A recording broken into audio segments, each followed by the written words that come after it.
Bayangan di ujung malam. Kabut turun lebih awal malam itu.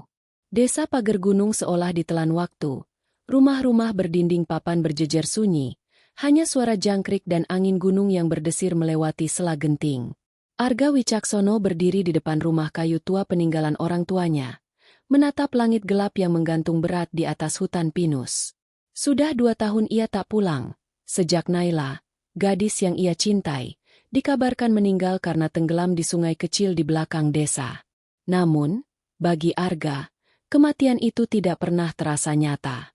Setiap malam sejak hari itu, mimpi yang sama terus datang. Naila berdiri di tepi sungai dengan gaun putih yang basah, rambutnya menutupi sebagian wajah, dan suaranya lirih memanggil namanya. Arga, Rawuha aku, datanglah padaku. Mimpi itu membuat dadanya sesak. Dan akhirnya ia memutuskan kembali ke pagar gunung untuk mencari arti dari panggilan itu. Saat membuka pintu rumah, bau kayu lembab menyambutnya. Foto lama orang tuanya masih tergantung di dinding. Di pojok ruangan, sepasang kendi berdebu seakan menatapnya balik. Tapi yang membuat bulu kuduk Arga meremang adalah suara langkah dari loteng. Pelan, seperti seseorang berjalan tanpa alas kaki. Ia diam, menatap ke atas. Tapi tak ada apa-apa kecuali bunyi kayu tua berderit. Malam itu ia tak bisa tidur. Angin membawa bisikan yang seolah berasal dari luar jendela. Arga menatap keluar. Di bawah cahaya rembulan, sosok wanita berdiri di tepi jalan. Rambutnya panjang, wajahnya pucat. Ia mengenal siluet itu. Naila. Tubuhnya membeku. Ia memanggil, Naila. Tapi sosok itu lenyap begitu saja. Keesokan harinya, Arga pergi ke sungai di mana Naila dulu ditemukan. Sungai itu kini tertutup lumut dan batu-batu licin. Tapi di atas salah satu batu, ia menemukan bunga melati segar. Padahal tak ada pohon melati di sekitar situ. Saat ia mengambil bunga itu, suara lembut terdengar di telinganya. Begitu dekat seolah seseorang berbisik di belakangnya. Arga, aku di sini. Arga tersentak. Namun tak melihat siapapun. Ia berlari kembali ke jalan desa. Napasnya memburu. Di ujung jalan, seorang kakek duduk bersila di bawah pohon beringin besar, mengenakan surjan hitam dan ikat kepala batik. Matanya tajam, menatap langsung ke arah Arga. Sampean Arga, tuh? Tanya kakek itu lirih. Aku Mbah Sastro. Aku sudah nunggu kowe. Arga terdiam. Nunggu saya?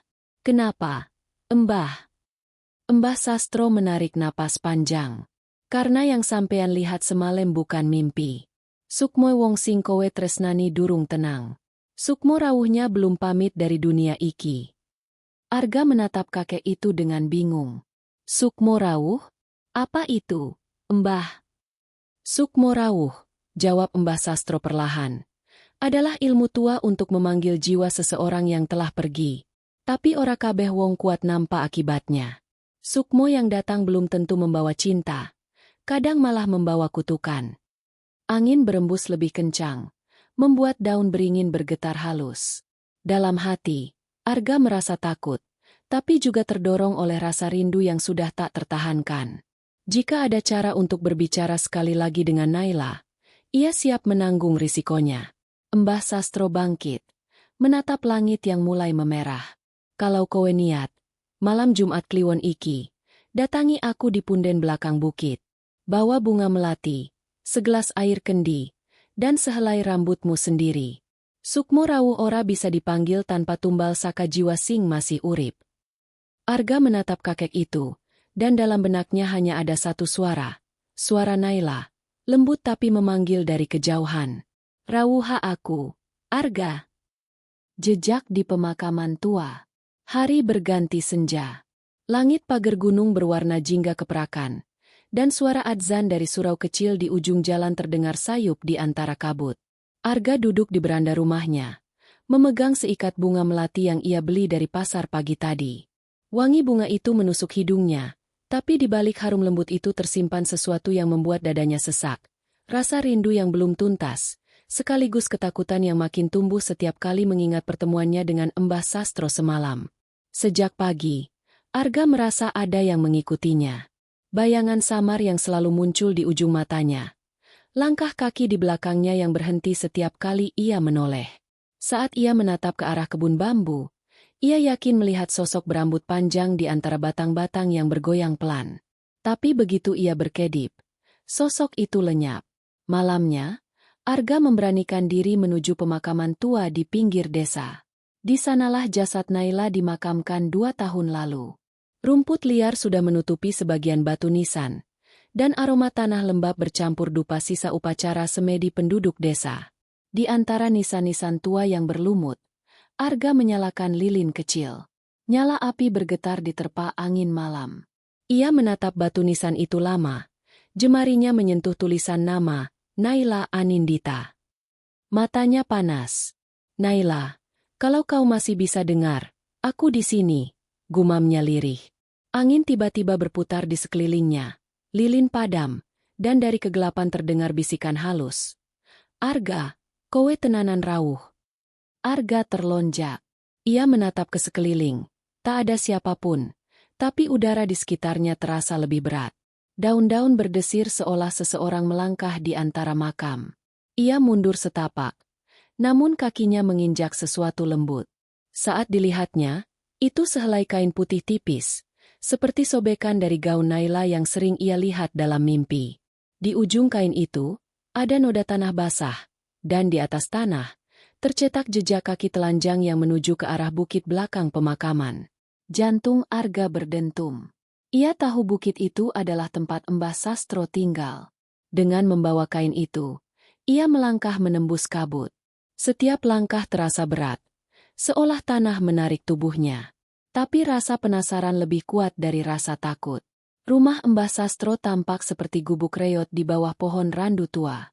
Asap tipis mengepul dari lubang atap, dan suara gamelan lirih terdengar dari dalam, meski tak ada alat musik di sekitar situ. Arga mengetuk pintu 3 kali.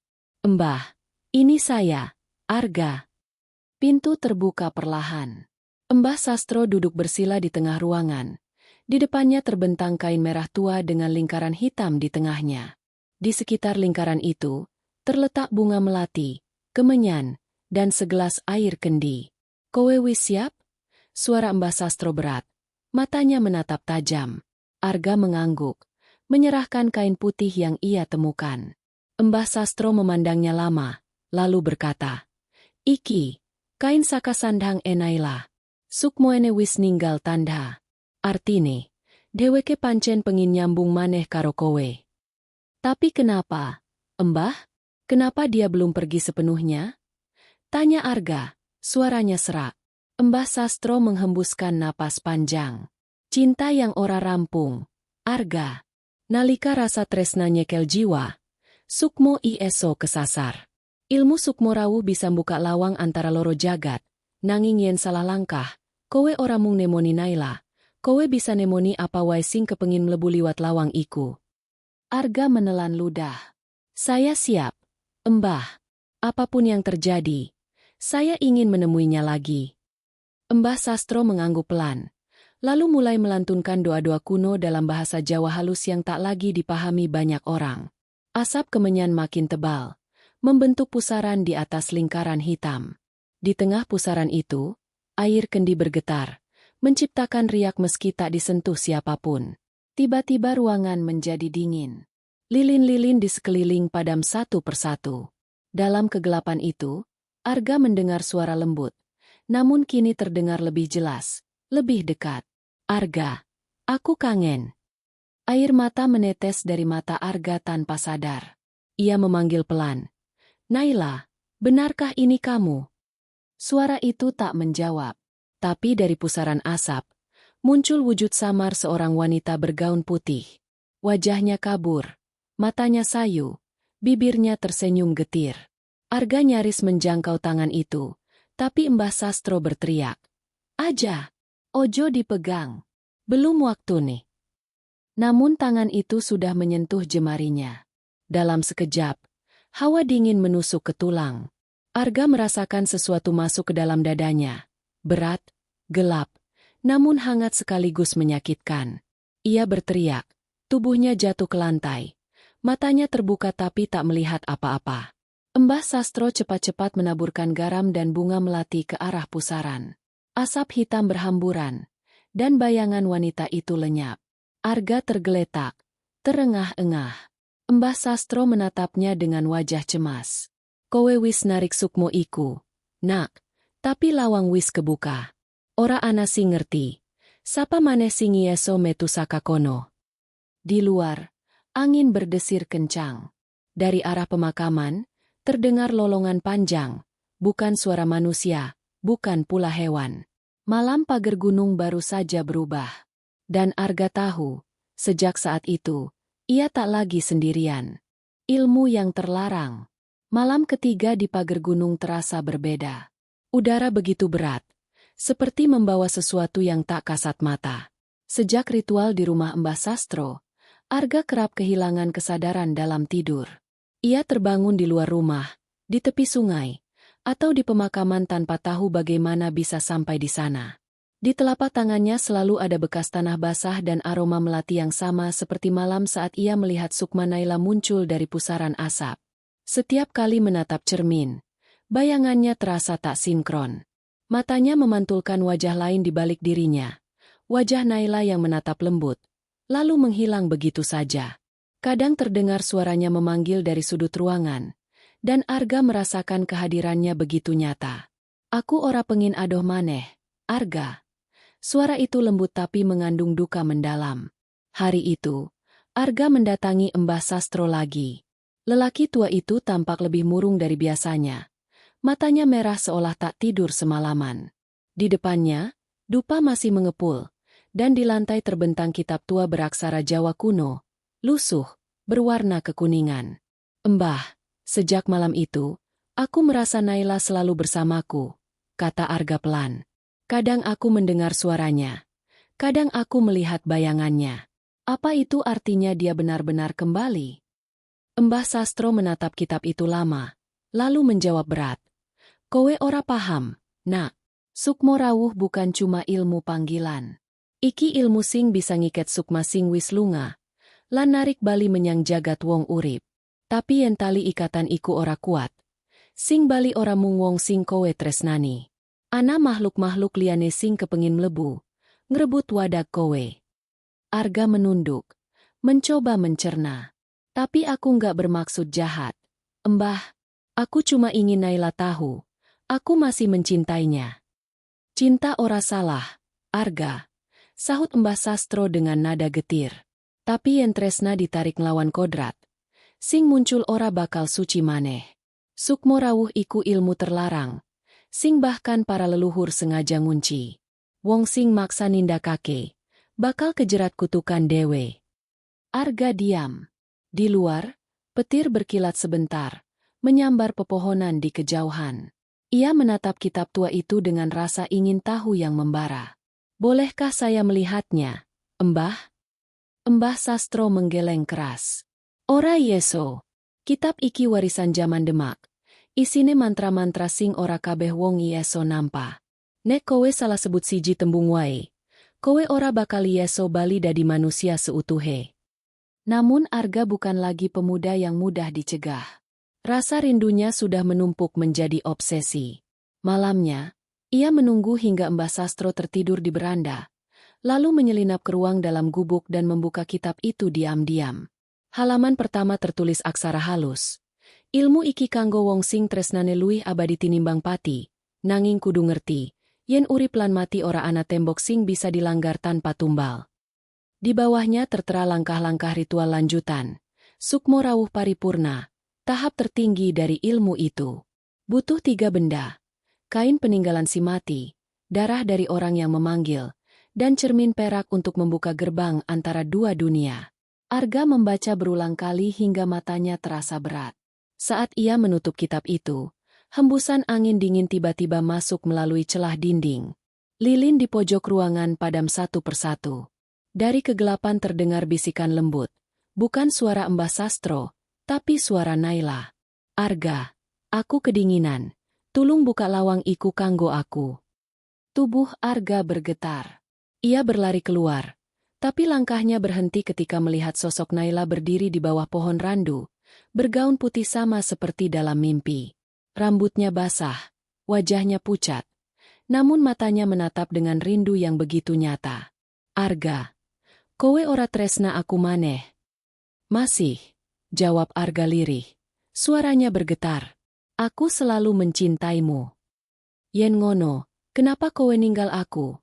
Suara Naila mulai berubah, rendah dan bergema, seolah dua suara berbicara bersamaan. "Aku pengin urip maneh karo kowe." Arga melangkah mundur.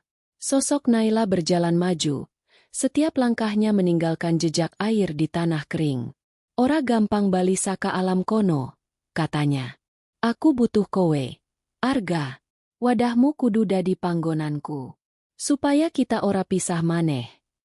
Arga tersentak, sadar bahwa sesuatu dalam diri Naila bukan lagi seperti dulu. Matanya berubah menjadi gelap pekat, dan udara di sekitarnya terasa menusuk. Ia berusaha berlari, tapi tubuhnya kaku. Tangan dingin Naila menyentuh dadanya, dan hawa dingin menyebar cepat ke seluruh tubuhnya. Tiba-tiba dari kejauhan terdengar suara Mbah Sastro berteriak, "Arga, tutup matamu. Ojo delok sukmo iku." Arga menuruti dengan sisa tenaganya.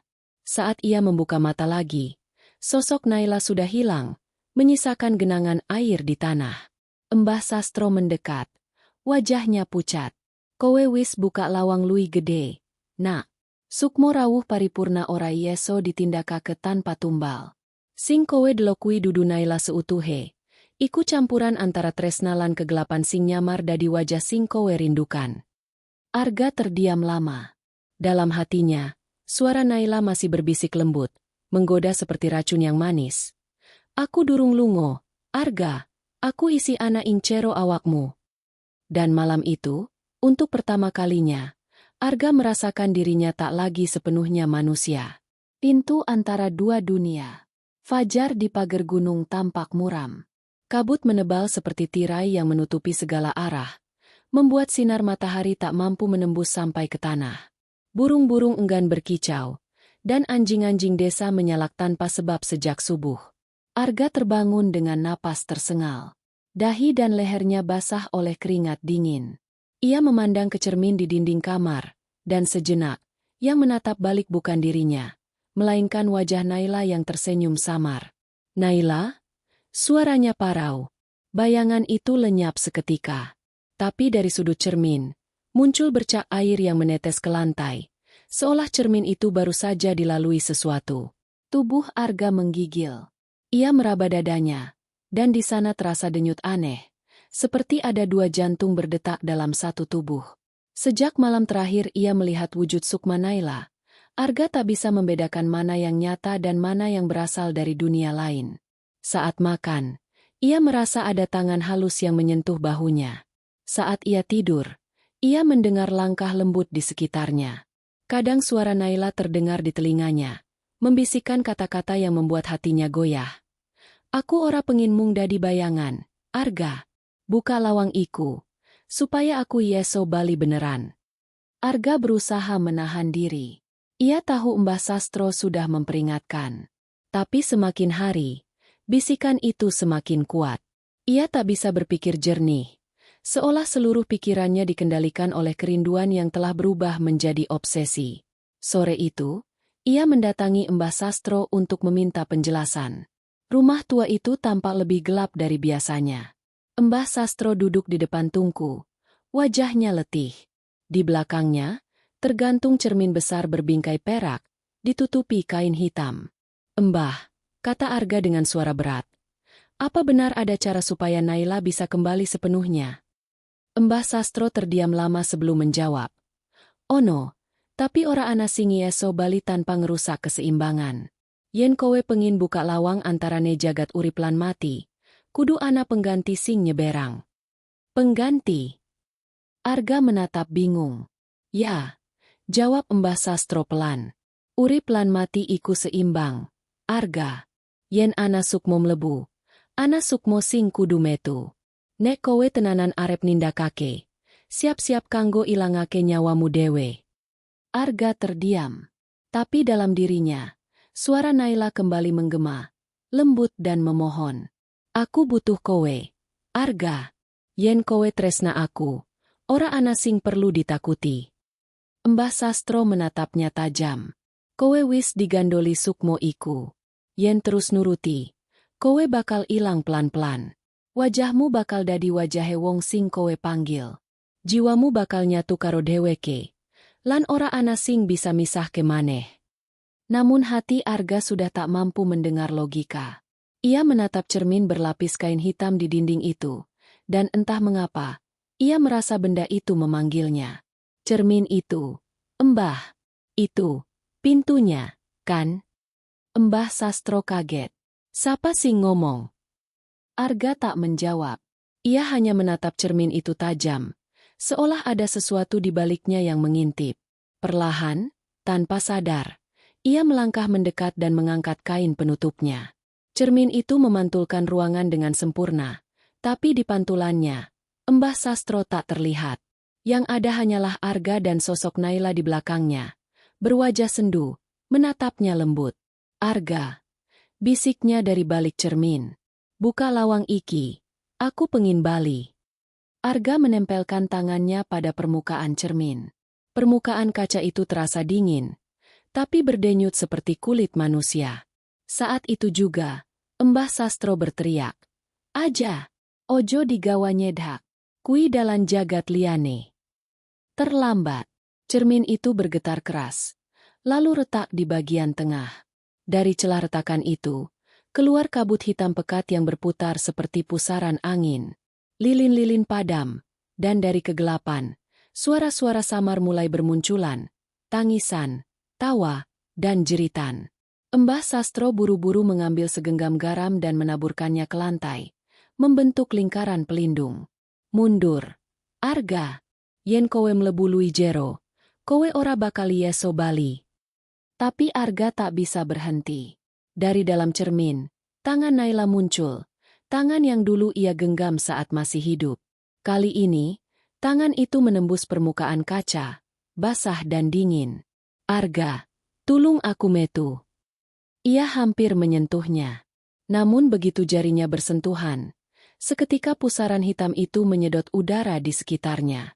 Buku-buku beterbangan, genteng bergetar, dan dari pusaran itu muncul bayangan lain, tinggi, berwajah kabur, matanya merah menyala. Ia bukan Naila. Ia makhluk lain yang ikut keluar lewat celah itu. Mbah Sastro membacakan mantra cepat-cepat. Tapi cermin sudah hancur berkeping-keping. Arga terpental ke belakang. Dadanya sesak. Ia mendengar suara Mbah Sastro memekik. Kowe wis embuka lawang antarane loro jagat. Nak, ora mung Naila sing metu. Kabeh sing kepengin urip maneh, saiki wis bebas. Di luar rumah, angin bergemuruh, membawa aroma bunga melati bercampur belerang. Dari arah hutan, muncul bayangan-bayangan bergerak cepat, melintas di antara pepohonan. Pagar gunung mulai bergetar oleh kehadiran hal-hal yang tak seharusnya kembali. Arga terduduk di lantai. Matanya menatap ke arah sisa cermin yang pecah. Di salah satu pecahannya, ia melihat wajah Naila tersenyum, tapi kali ini senyumnya tak lembut, melainkan senyum yang menyimpan rahasia kelam. Dan di dalam hatinya, ia tahu, pintu antara dua dunia telah terbuka, dan tak akan mudah ditutup kembali. Bayangan di cermin. Sejak malam itu, pagar gunung bukan lagi desa yang sama. Angin malah membawa aroma aneh, campuran antara dupa, melati, dan sesuatu yang membusuk. Warga desa mulai berbicara pelan, takut menyebut nama Arga yang kini dianggap pembawa petaka. Beberapa orang mengaku melihat bayangan berjalan di atap rumah mereka menjelang subuh, sementara anak-anak menangis tanpa sebab saat melewati jalan dekat sungai. Arga bersembunyi di rumahnya sendiri. Ia tidak berani keluar siang maupun malam. Di dalam kamar, pecahan cermin yang dibawa dari rumah Mbah Sastro ia letakkan di atas meja. Walau pecah, setiap kepingnya masih memantulkan sesuatu yang tak semestinya. Kadang, bayangan di cermin itu bergerak lebih dulu sebelum dirinya. Kadang ia melihat rambut panjang hitam melewati pantulan, padahal ruangan kosong. Suatu malam, saat hujan deras mengguyur, Arga terbangun oleh suara ketukan di jendela. Pelan, 3 kali, seperti pola seseorang yang ia kenal. Tok, tok, tok. Dengan hati berdebar, ia mendekat. Di balik kaca, wajah Naila muncul. Rambutnya basah, matanya sendu, dan bibirnya bergetar menahan senyum. Naila, Arga berbisik. Suara hujan meredam suaranya. Tapi Naila mengangkat tangannya, menempelkan telapak ke kaca. Arga spontan membalas, menempelkan tangannya dari dalam.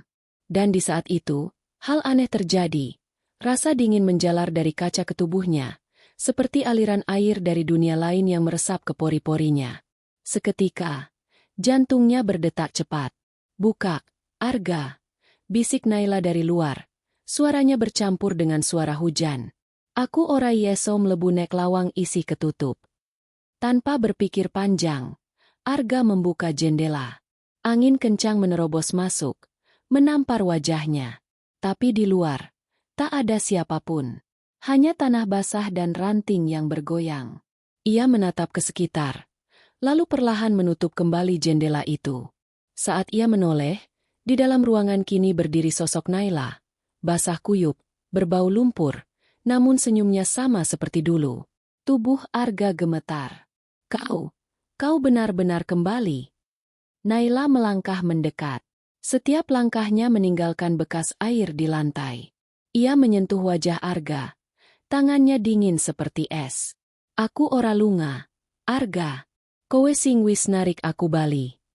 Arga menatapnya takjub, setengah takut. Tapi di balik rasa takut itu ada kebahagiaan yang tak bisa ia sembunyikan. Ia meraih Naila, memeluknya erat. Tubuh itu dingin dan lembab, namun nyata. Untuk sesaat, ia merasa segalanya sepadan. Semua ketakutan, semua peringatan Mbah Sastro, hilang di antara detak jantung yang berpacu dengan rindu yang selama ini menyesakan. Namun kebahagiaan itu hanya berlangsung sesaat. Di cermin di meja, bayangan mereka tampak aneh.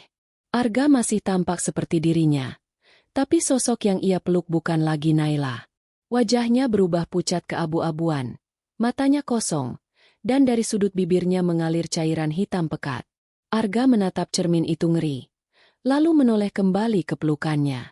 Naila menatapnya dengan mata gelap pekat, tanpa pupil. "Kowe wis janji bakal ora ninggal aku, tuh?" Suaranya bergema dua lapis, seperti dua jiwa berbicara bersamaan. Arga berusaha melepaskan diri, tapi tubuhnya seolah lumpuh. Tangan dingin itu mencengkeram lehernya.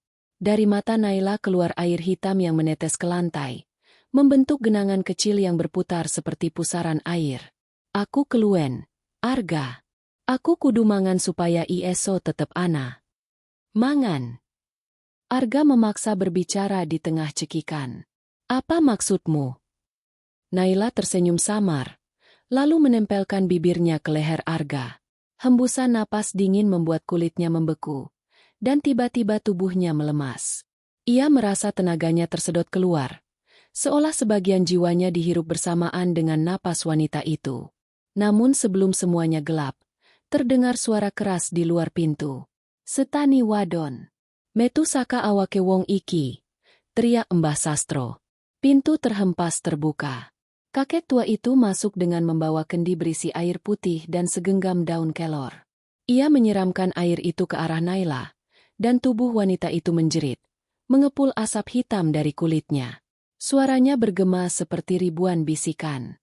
"Aku durung rampung," teriak makhluk itu sebelum menghilang dalam kabut hitam yang keluar lewat jendela. Arga jatuh tersungkur, tubuhnya menggigil hebat. Mbah Sastro memapahnya ke kursi. "Kowe bodho, nak. Lawang sing kowe buka wis dadi jalur kanggo roh keluen. Sukmo Naila wis ora suci maneh.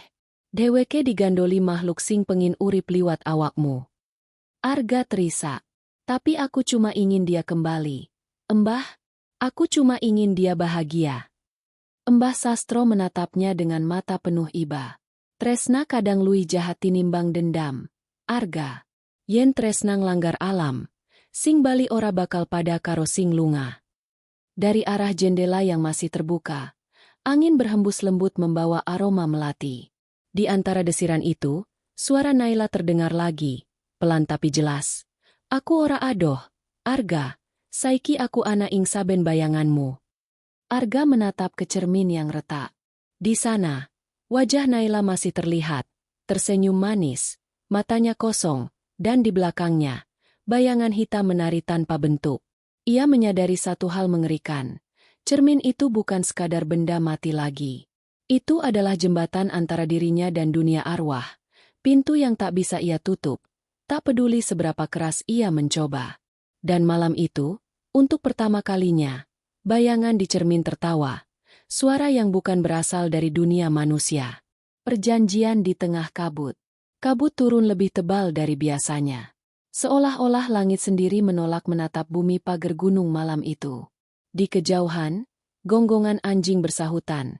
Berhenti tiba-tiba setiap kali angin dingin berembus dari arah hutan. Arga duduk di beranda rumahnya dengan tatapan kosong, tubuhnya lemah, dan matanya tampak bengkak karena kurang tidur.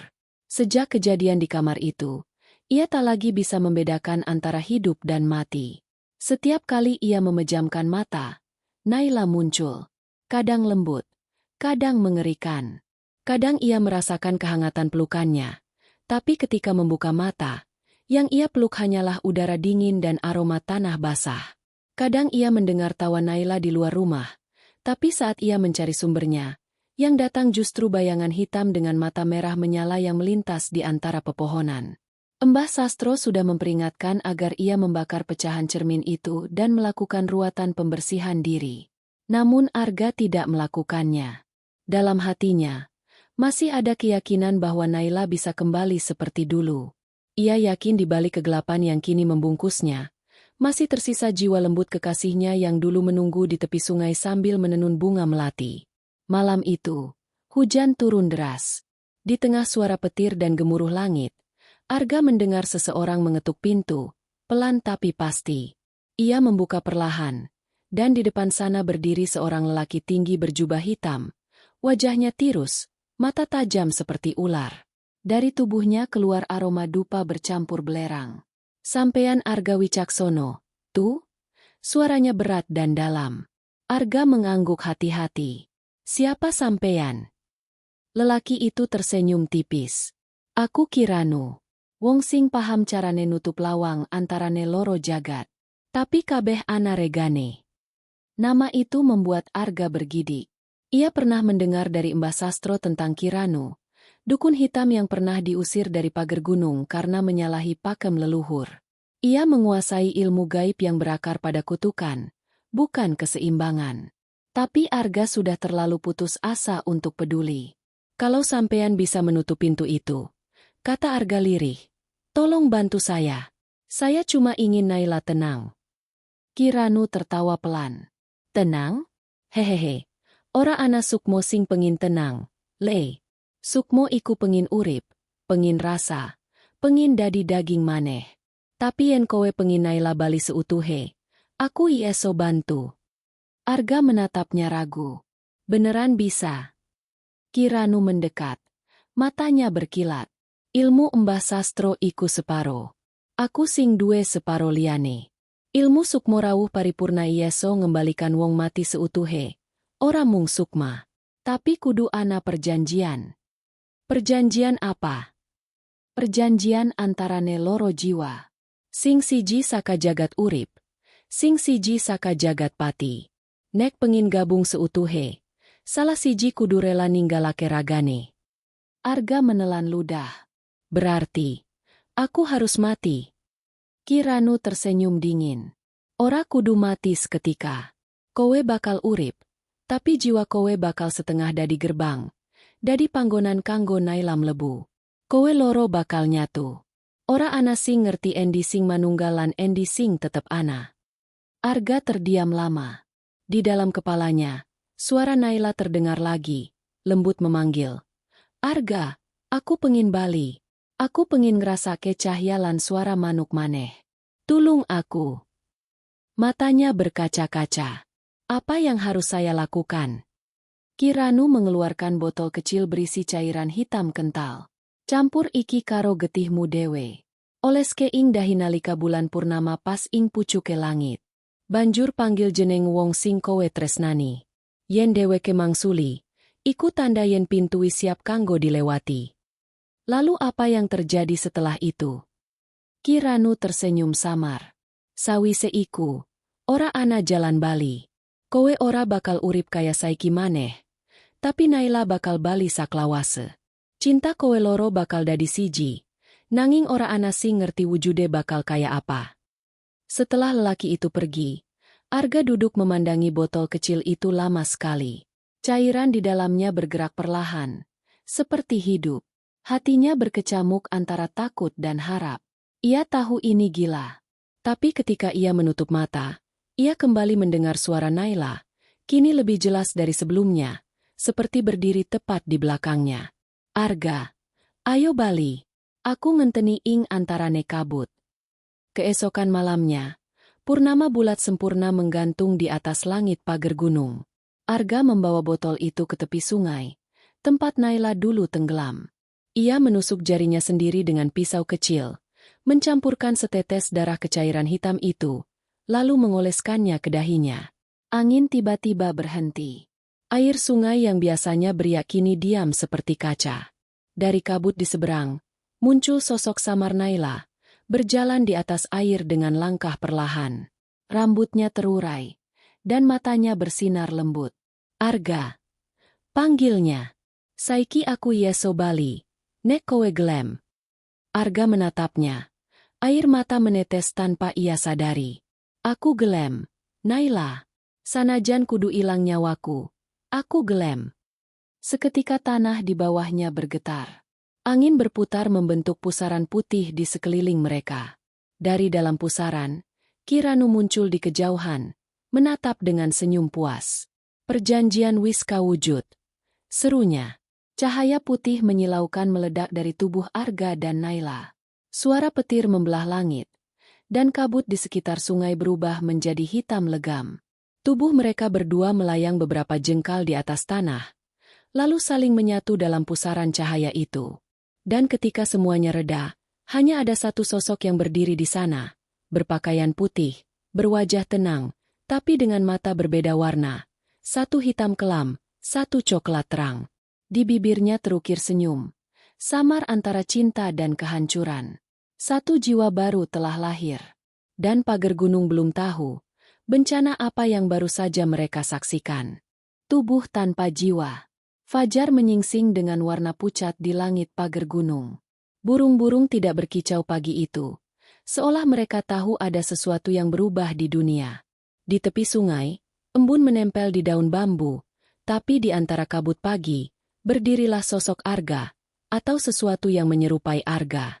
Tubuhnya masih sama, tapi matanya kini berbeda. Satu coklat lembut milik Naila, satu hitam legam yang dingin tanpa kehidupan. Ia melangkah perlahan menuju rumah. Langkahnya tenang tapi tak berirama. Setiap langkah meninggalkan jejak basah di tanah, meski air sungai telah jauh di belakangnya. Ketika ia membuka pintu, aroma melati tiba-tiba memenuhi udara, bunga yang dulu selalu disukai Naila. Namun, kini wanginya menusuk seperti dupa yang terbakar terlalu lama. Di dalam rumah, cermin-cermin bergetar sendiri. Bayangan di dinding bergerak tak serempak dengan tubuhnya. Ia menatap bayangan itu, dan untuk sesaat, ia melihat dua sosok di sana, dirinya sendiri dan Naila, berdiri berdampingan. Lalu bayangan itu menyatu lagi. Arga. Suara lembut itu terdengar dari dalam kepalanya. Aku wis bali. Saiki kita siji. Arga tersenyum samar, tapi senyum itu terasa janggal, seperti topeng di wajah orang asing. Ia mencoba berbicara, tapi suaranya terdengar berat, seolah ada dua nada yang keluar bersamaan. Naila, kowe tenan iki. Aku tenan. Arga, aku ana ing cero awakmu. Saiki aku Yeso ngrasake awak, Yeso endlok, Yeso urip maneh. Arga mengusap dadanya, merasa detak jantungnya tak lagi normal. Kadang cepat, kadang berhenti beberapa detik, lalu berdetak lagi. Ia menatap tangannya sendiri. Urat-urat biru tampak lebih gelap dari biasanya, seperti dialiri sesuatu yang bukan darah. Hari-hari berikutnya, Arga mencoba menjalani hidup seperti biasa. Ia tetap pergi ke bengkel, tetap menyapa tetangga, tapi mereka semua merasa ada yang aneh. Cara Arga menatap orang kini membuat bulu kuduk berdiri. Matanya tak pernah benar-benar fokus.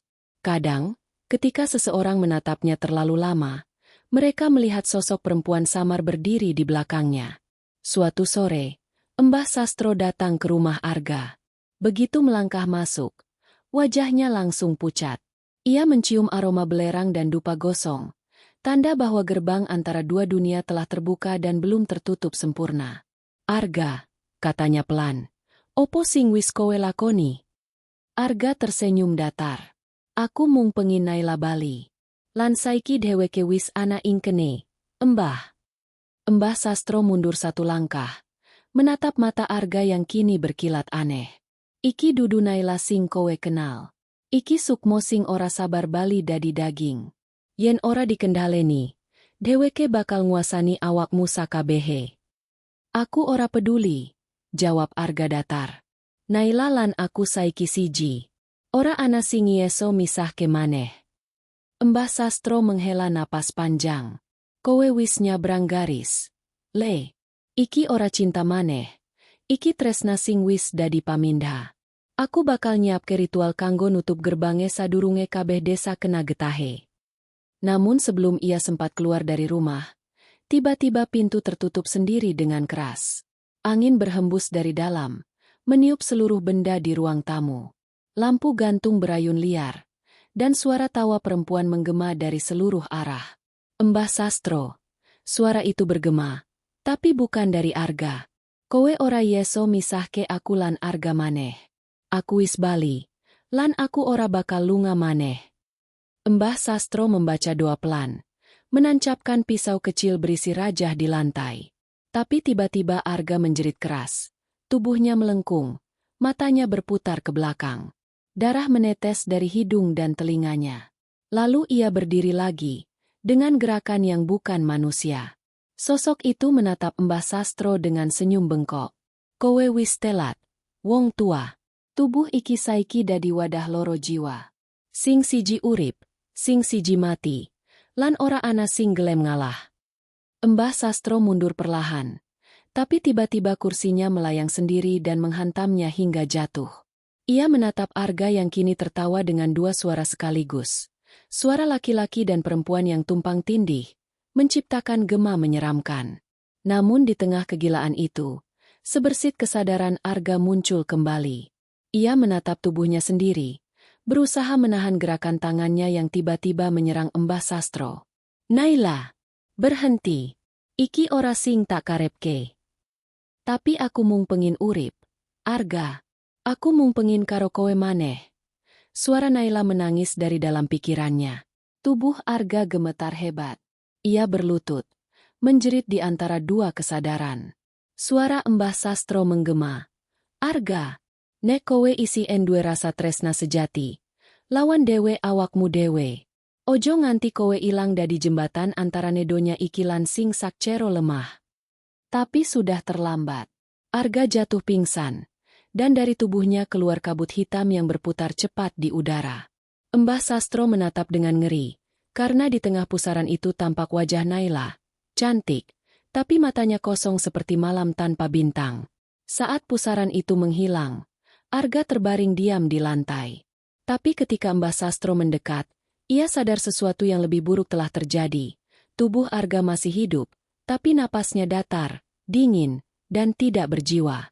Dan dari balik cermin yang retak di sudut ruangan, sepasang mata perempuan menatap keluar, menunggu tubuh itu sepenuhnya menjadi miliknya.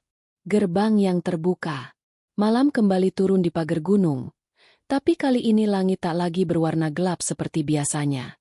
Awan menggulung aneh, seolah ada sesuatu yang hidup di baliknya. Di atas rumah Arga, kilat sesekali menyambar tanpa suara, menyingkap bayangan besar seperti tangan yang melayang di langit. Udara terasa berat, dan angin yang berhembus membawa aroma busuk dari arah sungai, tempat semua ini bermula. Sejak tubuh Arga dikuasai dua sukma, desa mulai dilanda kejadian janggal. Ayam berkokok tengah malam, sumur-sumur mengeluarkan suara rintihan, dan bayangan perempuan sering terlihat berdiri di tepi jalan setiap kali kabut turun. Anak-anak menangis tanpa sebab, Dan beberapa orang tua tiba-tiba jatuh sakit setelah bermimpi didatangi sosok perempuan berwajah mirip Naila. Mbah Sastro tahu, ini bukan sekadar gangguan gaib biasa. Gerbang antara dua dunia yang seharusnya tertutup telah terbuka kembali. Namun kini, yang mengendalikannya bukan manusia, melainkan perpaduan dua jiwa yang terperangkap dalam tubuh Arga. Jiwa yang tak lagi mengenal batas antara cinta dan obsesi. Malam itu, Mbah Sastro datang bersama dua muridnya, Kawi dan Ratman. Mereka membawa kendi berisi air suci, sebilah keris pusaka, dan sesaji dari 7 bunga puspa langka. Ritual besar akan dilakukan untuk menutup gerbang itu sebelum pagar gunung lenyap ditelan kekuatan hitam. Ketika mereka tiba di depan rumah Arga, hawa dingin menyambut. Pintu rumah terbuka perlahan tanpa disentuh, dan di dalamnya terdengar suara langkah bergaung. Dari kegelapan, muncullah Arga, atau sesuatu yang menyerupainya, berjalan dengan gerakan lembut seperti menari. Rambutnya kini panjang, wajahnya setengah laki-laki, setengah perempuan. Matanya bersinar redup, berganti warna setiap kali berkedip. Sampean ora usah nyoba nutup gerbangnya. Suara Naila keluar dari mulut Arga, lembut tapi dingin. Iki wektu kanggo nyawaku nguasani jagat sing wis nglupake aku. Mbah Sastro menggenggam kerisnya erat. Naila, aku ngerti kowe sengsara, nanging iki dudu carane. Yen kowe tetep maksa, kabeh sing urip bakal dadi tumbal. Arga tertawa pelan, tapi suaranya bergema seperti dua orang berbicara bersamaan. Kowe ngerti opo, wong tua? Aku mung pengin urip maneh. Aku pengin ngrasake cahya, udan, lan tangan Arga. Dadi nek kudu ngorbanke pager gunung, aku ora peduli. Kawi membaca mantra dengan cepat, menancapkan pisau rajah di tanah di 4 penjuru rumah. Api kecil menyala di tiap titik, membentuk lingkaran cahaya samar. Ratman memercikan air suci ke arah Arga, tapi setiap tetes air itu menguap sebelum sempat menyentuh kulitnya. Arga melangkah maju, dan lantai di bawahnya bergetar. Dari dinding rumah, bayangan keluar satu persatu, bayangan manusia tanpa wajah, menangis lirih sambil merangkak ke arah mereka. Ratman berteriak dan mencoba melindungi diri, tapi satu bayangan menembus tubuhnya, membuat darah keluar dari hidung dan matanya. Ia jatuh seketika, tubuhnya kaku seperti kayu. Mbah Sastro menggigit bibir. Iki wis ngluihi batase. Sukmo rawusing dadi panggilan wis manunggal karo donya nyata. Ia mengangkat keris, membacakan mantra terakhir. Suaranya bergetar. Saka ngendi kowe teka, bali nang papanmu, roh sing ora tenang. Namun sebelum keris itu sempat ditancapkan ke tanah, Arga mengangkat tangan. Udara di sekitar bergetar kuat, lalu tiba-tiba sebuah retakan muncul di tengah ruangan. Sebuah celah hitam berputar, seperti pusaran air di udara. Dari dalamnya terdengar ribuan bisikan, jeritan, dan suara-suara yang tidak seharusnya ada. Itulah gerbangnya. Gerbang antara jagat urip lan jagat pati. Wajah Naila muncul samar di balik pusaran itu, lebih jelas dari sebelumnya. Kini ia tak tampak seperti manusia, melainkan sosok bercahaya pucat dengan mata kosong dan mulut tersenyum terlalu lebar. Aku bali, Arga. Aku ora butuh awakmu maneh. Aku butuh jagat iki. Tubuh Arga bergetar. Darah mulai keluar dari telinganya. Naila, ojo nganti kowe ilang dadi kaya ngene. Aku nindakake iki amarga tresna. Cinta? Suara Naila menggema keras. Iki dudu cinta, Arga. Iki rasa kepemilikan. Kowe sing narik aku sakapati. Saiki aku sing bakal narik kabeh urip menyang lemah. Ia mengangkat tangan, dan dari pusaran itu muncul bayangan hitam berwujud manusia tanpa wajah. Mereka keluar satu persatu, memenuhi ruangan. Lampu pecah, dinding bergetar, dan angin menderu seperti badai. Mbah Sastro, dengan sisa tenaganya, menancapkan keris ke tanah sambil menjerit. Sukmo ora yeso urip ing jagat sing oran duweni wujude. Bali marang papanmu. Keris itu memancarkan cahaya menyilaukan. Bayangan-bayangan berteriak dan terbakar dalam cahaya putih. Pusaran itu bergetar hebat, dan Naila menjerit marah. Suaranya melengking hingga memecahkan kaca. Arga berlari ke arah gerbang itu. Naila, yen kowe pengin bali, aku bakal bali bareng kowe. Nanging ojo ngrusak donya iki. Arga, ojo, teriak Mbah Sastro, tapi terlambat. Arga melompat masuk ke dalam pusaran hitam itu, dan seketika cahaya besar meledak dari dalam rumah. Suara jeritan dan tangisan terdengar bersamaan. Lalu, hening. Ketika debu mereda, rumah Arga telah rata dengan tanah. Mbah Sastro berdiri di tengah reruntuhan. Tubuhnya gemetar, wajahnya penuh abu. Tidak ada tanda kehidupan. Hanya udara dingin dan sisa aroma melati yang perlahan memudar. Namun di antara abu yang mengepul, ada sesuatu yang berkilau. Pecahan cermin tua yang dulu digunakan dalam ritual pertama.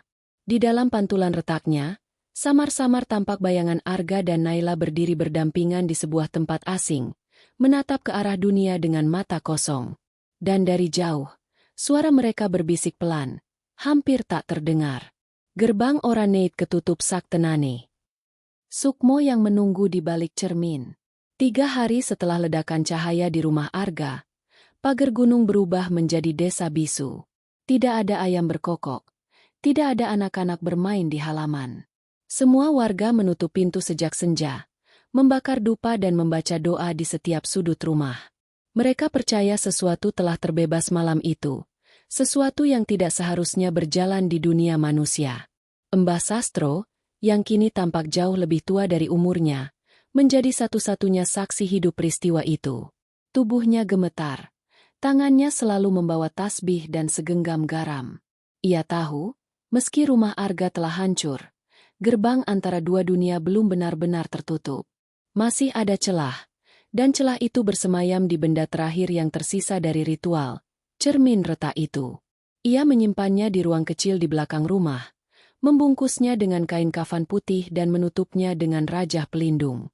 Tapi setiap malam, suara dari balik cermin itu memanggil. Kadang lembut, kadang penuh tangisan. Kadang terdengar seperti Arga, kadang seperti Naila. Mbah, buka lawang iki. Aku kedinginan.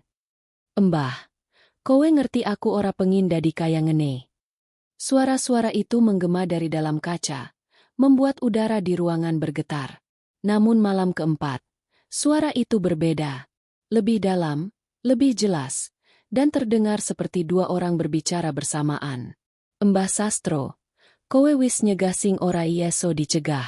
Iki dudu akhir. Iki mung wiwitan. Gerbang iku ana ing saben ati wong sing ora iso ngihlas. Mbah Sastro menahan napas. Ia menatap cermin itu dengan mata berair. Arga, Naila, aku nyuwun pangapunten. Aku ora iso nyelametke kowe loro. Nanging aku kudu enja supaya pager gunung tetep urip. Dari balik cermin, bayangan mulai terbentuk. Wajah Arga muncul samar, tersenyum sendu. Tapi di baliknya, tampak sosok Naila berdiri, menempel pada bayangannya, seperti bayangan yang tak ingin dilepaskan. Matanya tajam, dan di sudut bibirnya ada garis hitam yang menetes seperti darah. Kowe ora ngerti, Mbah, bisik Naila. Cermin iki dudu penjara, iki jembatan. Sakwise kabeh wong percaya yen kowe wis nutup gerbange, wong-wong bakal lengah. Nalika wektu kuwi teka, aku bakal metu maneh, ora mung karo Arga, nanging karo kabeh sukmo sing tau dikurung. Cahaya dari cermin mulai berdenyut seperti jantung. Rajah di kain kafan terbakar perlahan, dan udara di ruangan menjadi semakin dingin. Mbah Sastro segera menggambar garis pelindung di tanah dengan garam, membaca doa dengan suara terbata. Tapi kali ini, cermin itu bergetar makin keras. Retak-retak kecil merambat seperti saraf di bawah kulit kaca. Tulung, tulung, Mbah. Suara Arga menggema, kini lebih dekat, penuh kesakitan. Aku ora iso metu. Aku ora iso lunga. Tolong bebaske Naila. Air mata menetes di pipi Mbah Sastro. Ia tahu, kalau ia menuruti suara itu, semuanya akan berakhir. Tapi kalau ia biarkan begitu saja, jiwa Arga akan menderita selamanya di antara dua alam. Duh Gusti, gumamnya lirih. Iki ujian paling abot. Ia menyiapkan dupa terakhir, Dupa warisan leluhur yang hanya boleh digunakan sekali dalam hidup. Api dinyalakan. Asapnya berwarna biru, menari di udara membentuk huruf-huruf kuno. Mbah Sastro menatap cermin dan berkata dengan tegas. Arga, yen tresnamu sejati, ojo nganti sukmo liyane nguasani jagat iki. Tutup gerbang sakacero. Bali marang cahya sing sejati, aja nyeret liyane. Tiba-tiba, dari dalam cermin, suara jeritan keras terdengar. Cermin itu bersinar putih menyilaukan, dan bayangan Arga tampak menarik Naila ke dalam pelukan. Wajah Naila marah, berteriak, menggaruk permukaan kaca dengan kuku hitam panjang. Arga, kowe ngapusi aku. Aku bali merga kowe. Aku ora bakal bali maneh menyang peteng.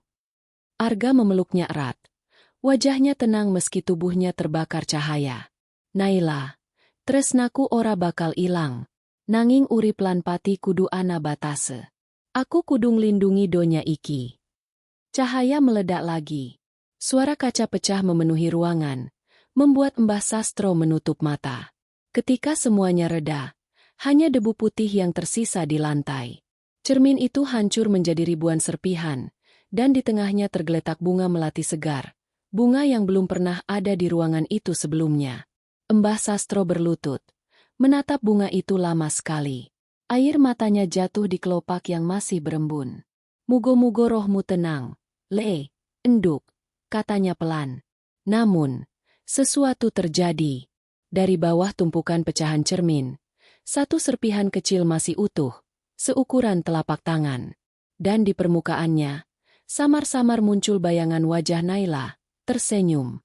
Cahaya petromax redup bergoyang, dan bayangan itu berbisik pelan, hampir tak terdengar. Gerbang Oranate ketutup. Mbah, tresna Oranate mati. Lalu, seolah disentuh tangan tak kasat mata, lampu padam seketika. Kegelapan menelan seluruh rumah. Hanya aroma melati yang tertinggal, kuat dan manis, memenuhi udara. Di luar, angin bergerak pelan membawa suara lirih. Suara perempuan menyanyi dengan nada lembut dari arah sungai. Warga yang mendengarnya malam itu bersumpah, suara itu bukan nyanyian manusia. Dan di setiap rumah di pagar gunung, cermin-cermin mulai berembun tanpa sebab. Di tengah kabut embun itu, kadang tampak dua bayangan berdiri berdampingan, seorang laki-laki dan seorang perempuan, menatap balik dengan tatapan yang dalam dan abadi. Karena cinta yang memanggil Sukma tidak pernah benar-benar berakhir. Ia hanya menunggu, di balik cermin, di antara hidup dan mati, menanti seseorang lain yang berani memanggilnya lagi.